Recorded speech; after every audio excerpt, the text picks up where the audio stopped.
আরে তোমার কপালে তো একটি কোর্সের চিহ্ন উঠেছে। আরে তোমার কপালে তো রাইট চিহ্ন উঠেছে। মা মা কি হয়েছে বেটা? আরে মা তোমার কপালে তো ক্রস চিহ্ন উঠে গেছে। পাপা দেখো আমার কপালে রাইট চিহ্ন উঠেছে। আরে আমাদের সবার কপালে চিহ্ন উঠেছে কেন?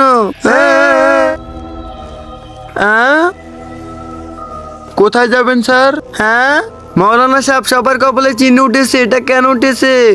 যাদের ক্রস চিহ্ন উঠেছে তারা খুব শীঘ্রই মারা যাবে, আর যাদের রাইট চিহ্ন উঠেছে তারা দীর্ঘ জীবন বাঁচবে। পাপা দাদি ইন্তিকাল করেছে, জলদি করে ঘরে আসো। কি?